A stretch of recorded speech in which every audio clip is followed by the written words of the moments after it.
Merci de rester avec nous pour vous informer. Mesdames, Messieurs, bienvenue à cette nouvelle session d'information dont voici le grand titre. Dans une déclaration à la presse, nouvelle coalition de l'opposition dit non au changement ou à la révision d'une seule disposition de la Constitution. Les léopards handball dames de la République démocratique du Congo sont arrivés à Kinshasa pour entamer la troisième et dernière phase de la préparation pour la Coupe d'Afrique des Nations du 27 novembre au 7 décembre 2024. Bienvenue à tous. Suivons donc la déclaration de la nouvelle coalition de l'opposition contre le changement de la Constitution voulu par le président Félix Antoine Tshisekedi. Pour le nouveau bloc de l'opposition, aucune disposition de la Constitution n'empêche le chef de l'État d'améliorer les conditions sociales du peuple congolais, de garantir une rémunération décente pour nos militaires, policiers, enseignants et médecins et autres fonctionnaires de l'État. On écoute Emmanuel Ramazani Chadari, les rapporteurs de cette déclaration de l'opposition. Dans ses adresses de Kisangani et de Lubumbashi, en date de 9 et 16 novembre 2024, M. Félix Tshisekedi Tshilombo a confirmé sa volonté de changer la constitution du 18 février 2006 sous prétexte qu'elle n'est pas adaptée aux réalités congolaises, qu'elle a été rédigée par des étrangers et à l'étranger et qu'elle ne préserve pas la souveraineté nationale.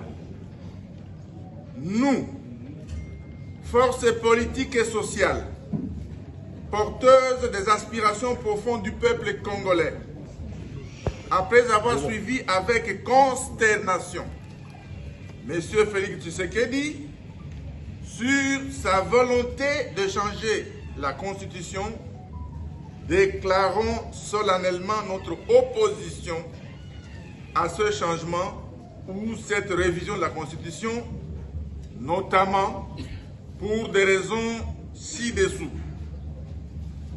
1. Contrairement aux affirmations mensongères de M. Tshisekedi, prétendant que la Constitution du 18 février 2006 serait l'œuvre des étrangers, eh bien, celle-ci est issue du travail des Congolais, réunis à Simi-Simi, dans la ville de Kisangani. Elle a été rédigée par le Parlement congolais et adoptée par le peuple au référendum dans sa très grande majorité, exprimée à 85%.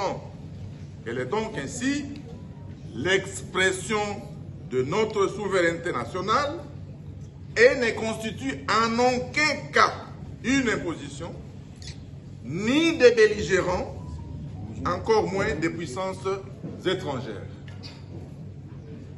La Constitution a été conçue pour assurer le bon fonctionnement des institutions de la République, prévenir les conflits internes, promouvoir et consolider la cohésion et l'unité nationale, garantir les libertés publiques, promouvoir l'état de droit, empêcher les dérives dictatoriales. Rendons-nous à l'hémicycle. Intense activité du président de l'Assemblée nationale le mardi 19 novembre 2024 en son cabinet de travail. Il a tour à tour reçu l'ambassadeur chinois, les députés nationaux congolais ayant effectué une mission à Kampala, nous sommes là en Ouganda, et aussi les députés nationaux membres de la commission spéciale ad hoc chargée d'études et fans des propositions sur l'éradication de l'insalubrité dans la ville-province de Kinshasa. Le président de l'Assemblée nationale, Vital Kamerhe, a eu un entretien avec l'ambassadeur de Chine accrédité en République démocratique du Congo, Zhao Bin, dans son cabinet de travail. Au cours de cette rencontre, le speaker de la Chambre basse du Parlement a annoncé à son hôte l'intention de l'Assemblée nationale de collaborer avec la mission diplomatique chinoise dans sa démarche pour mettre fin aux exploitations illégales des ressources naturelles de la RDC par les entreprises chinoises.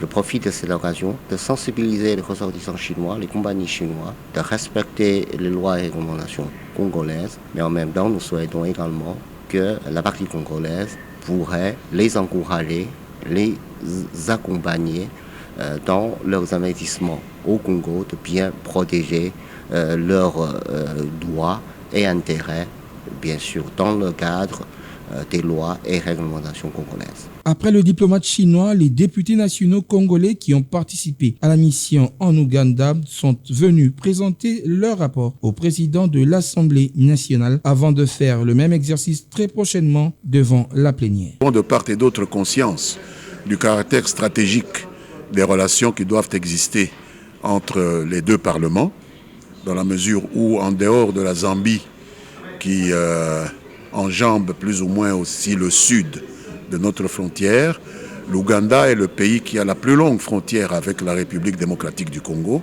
et que cela confère à nos relations avec ce pays un caractère stratégique dans la situation de déstabilisation actuelle que nous connaissons suite à l'agression injustifiée que nous subissons de la part d'un autre pays frontalier pour faire en sorte que nous puissions ensemble étudier les voies et moyens de ramener la paix et la convivialité dans la région des Grands Lacs. Au cours de la plénière du 7 novembre dernier consacrée à l'examen de la demande de la prorogation de l'état de siège en Ituri au Nord Kivu, suite à la motion d'information de l'honorable Matata Ponyo, la Chambre basse du Parlement avait décidé de la mise en place d'une commission ad hoc qui va étudier et faire des propositions sur l'éradication de l'insalubrité, des constructions anarchiques et des embouteillages dans la ville-province de Kinshasa. Présidée par l'honorable Matata Ponyo, cette commission a échangé avec le président de l'Assemblée nationale pour lui présenter son cahier des charges afin de lui permettre de décider sur les termes de référence qui va conduire leur mission.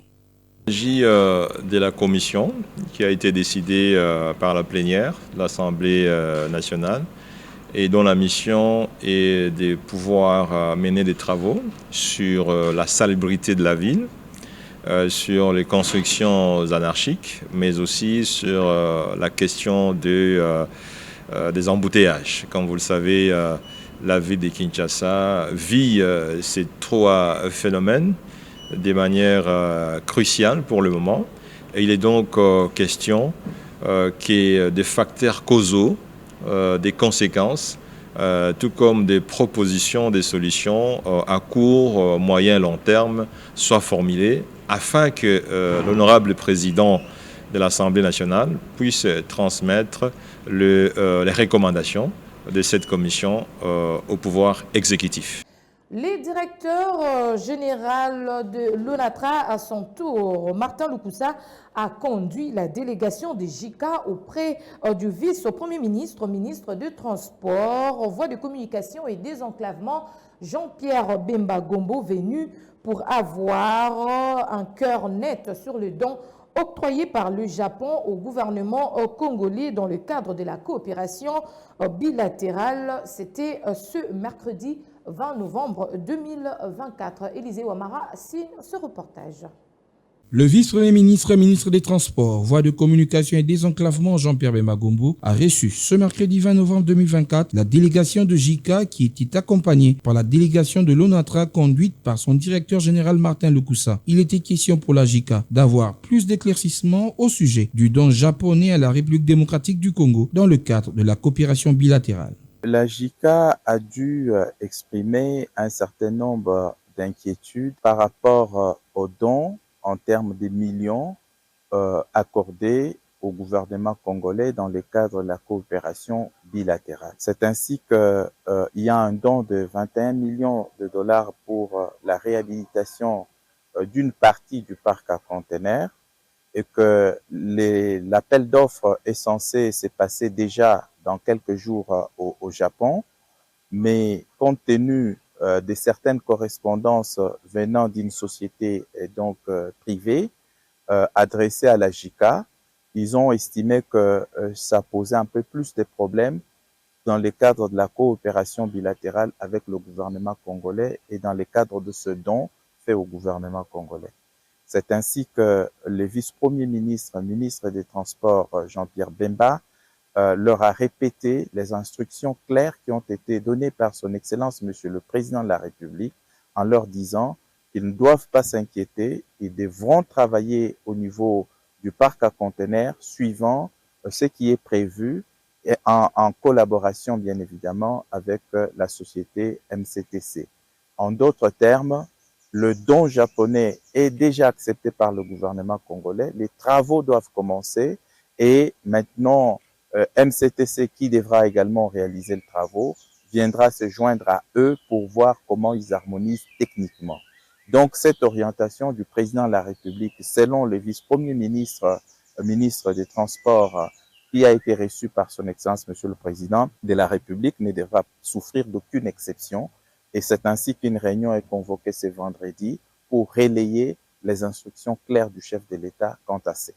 Le vice-premier ministre, ministre de l'Intérieur, Sécurité, Décentralisation et Affaires coutumières, Jacquemain Chabani, s'emploie pour la vulgarisation et la mise en œuvre de textes. C'est dans ce cadre qu'il a lancé en sa qualité du président du comité de suivi de la réforme de la police, la conférence sur la vulgarisation de textes sur la réforme de la police. Regardez. Organisé par le secrétariat exécutif du comité de suivi de la réforme de la police, en collaboration avec le commandement de la PNC, avec l'appui du PNUD, ces assises se veulent être un cadre de réflexion pour intensifier la communication et la vulgarisation des textes juridiques qui du reste sont un guide pratique au profit des policiers comme acteurs principaux, bourgmestres, chefs des quartiers et tant d'autres autorités politico-administratives visées par cette initiative du moins, d'abord pour la ville-province de Kinshasa. Objectif majeur, orienter, canaliser les interventions de la police dans le strict respect des textes réglementaires et du droit de l'homme, ce qui va faciliter le rapprochement et la proximité de la police avec la population qu'elle est censée sécuriser. Le ministre de l'Intérieur, Jacquemain Chabani, a encouragé la tenue de cette conférence qui offre une tribune de réflexion et d'échange à toutes les parties prenantes à ce cadre pour une bonne compréhension et interprétation des textes sur la réforme de la police. Le ministère de l'Intérieur, Sécurité, Décentralisation et Affaires coutumières souscrit entièrement à cette initiative du secrétariat exécutif du CSRP qui offre une tribune de réflexion et d'échange sur les contributions des uns, des unes et les questionnements et besoins des autres. Cette tribune va pouvoir renforcer la compréhension des autorités politico-administratives, les représentants de la société civile et surtout les policiers sur les lois et textes réglementaires issus de la réforme de la police et les 6 principes de la police de proximité à travers un débat public. Ouvertes ce mercredi 20 novembre, ces assises vont se clôturer le jeudi 21 novembre prochain.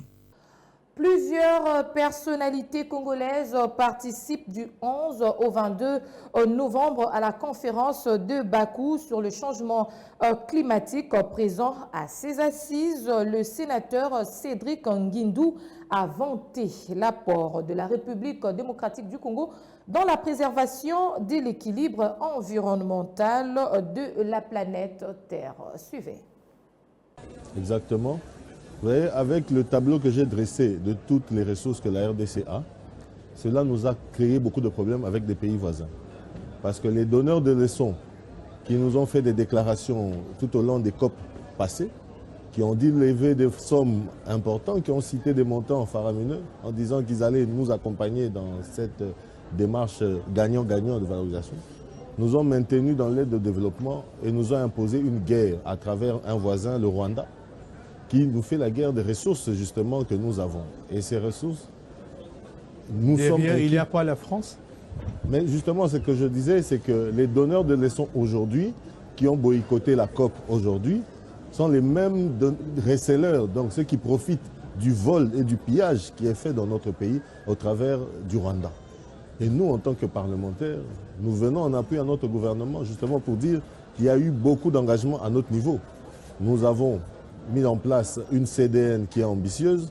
Nous avons mis en programme plusieurs forêts dans le cadre de la conservation. Nous avons fait des réformes de loi. Et aujourd'hui, nous sommes inquiets de voir que tous les engagements que nous avons pris, en contrepartie, il n'y a rien. Nos populations demeurent dans la souffrance d'une guerre atroce qui a été imposée. Cette guerre qui n'est pas seulement face à la RDC, mais qui est face à l'humanité, puisqu'il s'agit d'une destruction. De l'autre côté, les agents de la police judiciaire APJ en sigle rejoignent la position du ministre Constant Mutamba sur le remplacement du Conseil supérieur de la magistrature au Conseil supérieur de la justice. On écoute leur déclaration. Nous soutenons que le Conseil supérieur de la magistrature doit changer de nom, doit devenir le Conseil supérieur de justice, auquel tout le monde qui est membre de justice doit corporer. Pourquoi? Parce que le professeur Njoli a dit ceci: la magistrature est comme le sacerdoce. Et nous voyons que dans le sacerdoce, il n'y a pas que le prêtre, il y a aussi les diacres, il y a aussi les serveurs de messe, il y a aussi les acolytes. Nous, les APJ, nous faisons partie de cette grande messe. Nous devons participer dans ce conseil supérieur. Les APJ, on veut aussi être membre de ce conseil supérieur. Que ce soit le conseil supérieur de justice et non de la magistrature. Parce que le ministère de justice ne veut pas dire la magistrature, non. Il y a les IPJ, il y a les APJ, il y a des secrétaires de parquet, il y a des huissiers, il y a des greffiers, il y a aussi les magistrats. Voilà, nous disons que nous aussi, nous faisons partie de ce corps de justice. Nous devons être membres. Au ministère de l'Éducation nationale, les inspecteurs ont été dépêchés sur terrain en vue de lutter contre le monnayage des points en milieu scolaire et de vérifier les dossiers de finalistes dans toutes les écoles publiques et privées.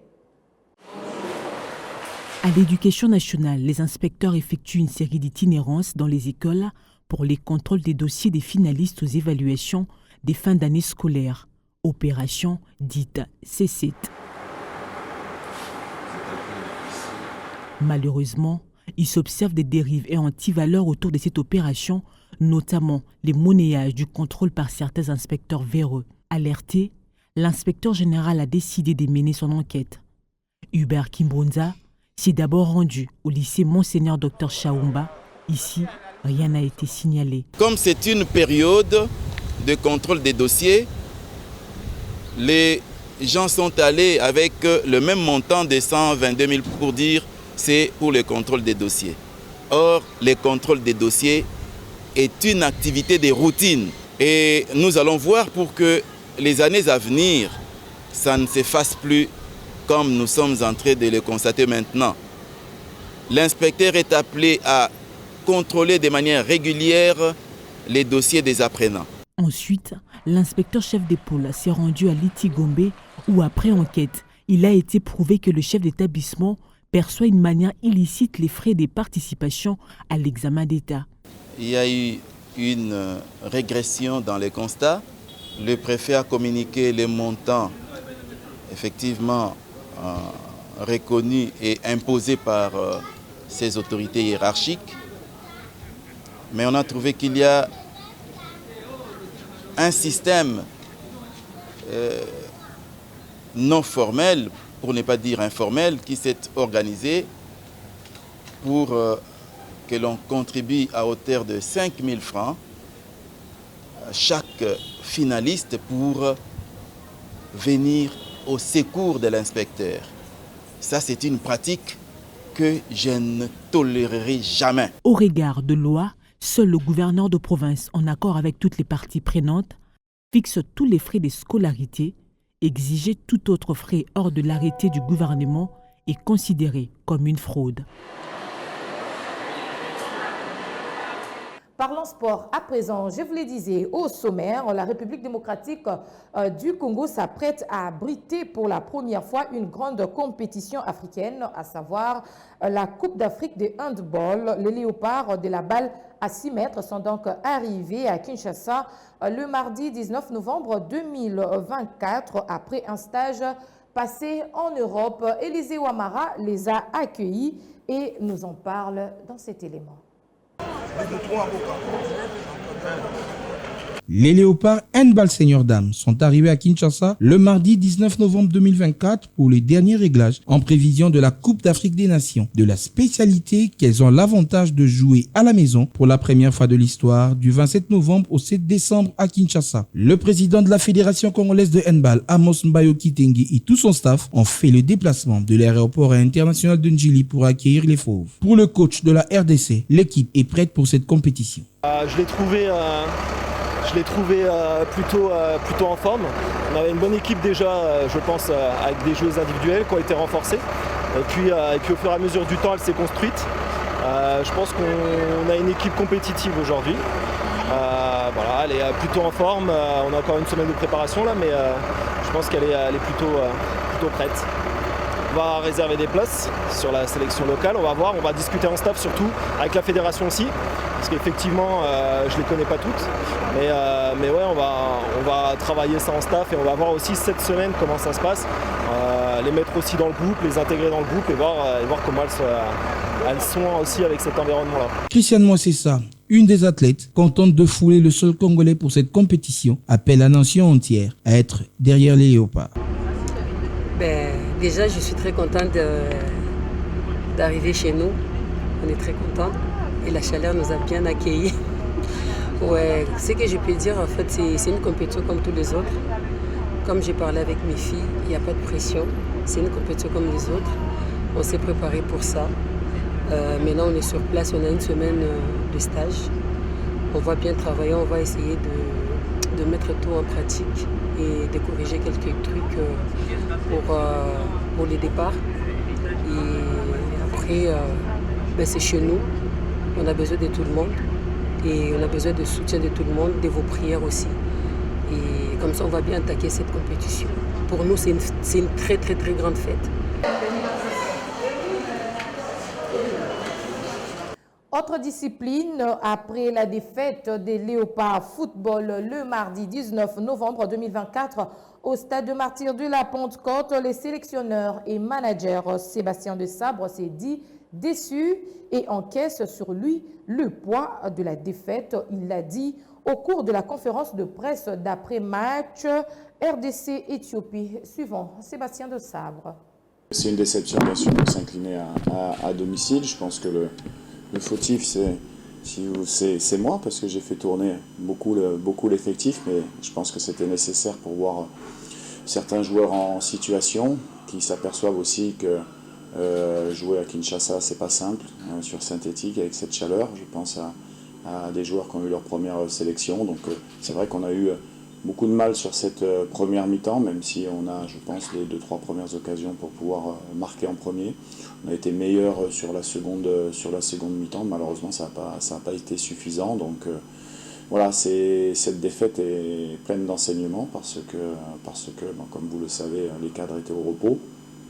Mais ça nous a permis de faire les points aussi sur certains joueurs qu'on n'avait pas vus. Tout ça dans un contexte de match officiel. C'est toujours plus intéressant de voir ces joueurs-là dans un match officiel plutôt que dans un match amical, parce qu'on était déjà qualifiés à la 4e journée. Ce soir, on a eu certaines situations. Je veux dire qu'on a donné du temps de jeu à nos trois attaquants et malheureusement, on n'a pas marqué, mais c'est pas simplement les attaquants, c'est l'ensemble de l'équipe. Il faut simplement, c'est vrai, marquer et faire remarquer que dans ce domaine-là, on a encore beaucoup de travail.